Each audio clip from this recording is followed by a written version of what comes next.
రాబోయే పార్లమెంట్ ఎన్నికల్లో తెలంగాణలో సైకిల్ పార్టీ ఏం చేస్తుందో తెలియటం లేదు. మొన్నటి అసెంబ్లీ ఎన్నికల్లో చివరి నిమిషంలో సైలెంట్గా ఉండిపోయింది. అప్పటి వరకు ఒంటరిగానే పోటీ చేస్తామని చెప్పిన నేతలు తీరా ఎన్నికల ప్రక్రియ మొదలైన తరువాత చివరి నిమిషంలో పోటీకి దూరంగా ఉండాలని డిసైడ్ అయింది. అసెంబ్లీ ఎన్నికల్లో కాంగ్రెస్ను గెలిపించేందుకు టీడీపీ పోటీ నుంచి తప్పుకుందన్న ప్రచారం అందరికీ తెలిసిందే. కారణం ఏదైనప్పటికీ పోటీల నుంచి టీడీపీ తప్పుకోవడం వాస్తవం.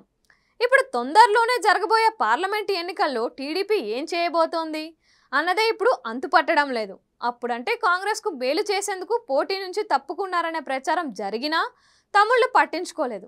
అయితే రాబోయే ఎన్నికల్లో అలా చేసేందుకు లేదు. ఎందుకంటే ఇప్పుడు టీడీపీ ఎన్డీఏలో అధికారికంగా పార్ట్నర్ కాబట్టి.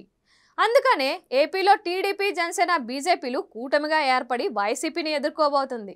బీజేపీ టీడీపీ పార్ట్నర్స్ అయిపోయిన తరువాత తెలంగాణ ఎన్నికల్లో కూడా అదే కూటమి ఎన్నికల్లో పార్టిసిపేట్ చేస్తుందా అనే చర్చ పెరిగిపోతుంది. ఏపీలో పొత్తులపై బీజేపీ నేతలు చాలా మాటలే మాట్లాడారు. మరి అలాంటి మాటలను తెలంగాణలో కమల్నాథులు ఎవరు మాట్లాడటం లేదు. అంటే ఇప్పటికే 9 పార్లమెంట్ సీట్లను బీజేపీ ప్రకటించేసింది. మొత్తం 17 సీట్లలో 9 చోట్ల అభ్యర్థులను ప్రకటించారంటే 60% నియోజకవర్గంలో అభ్యర్థులు ఫైనల్ అయిపోయినట్లే. మిగిలిన 8 సీట్లలో మాత్రమే అభ్యర్థులను ప్రకటించాల్సి ఉంది. ఇప్పటికిప్పుడు బీజేపీతో టీడీపీ, జనసేన జట్టు కడతాయా కట్టవా అన్న అయోమయం పెరిగిపోతోంది. ఇప్పుడు తెలంగాణ టీడీపీకి అధ్యక్షుడు కూడా ఎవరూ లేరు. అసెంబ్లీ ఎన్నికల పోటీ నుంచి తప్పుకున్న కారణంగా అధ్యక్షుడిగా కాసాని జ్ఞానేశ్వర్ తప్పుకున్నారు. అప్పటి నుంచి కొత్తగా అధ్యక్షుడిని నియమించలేదు.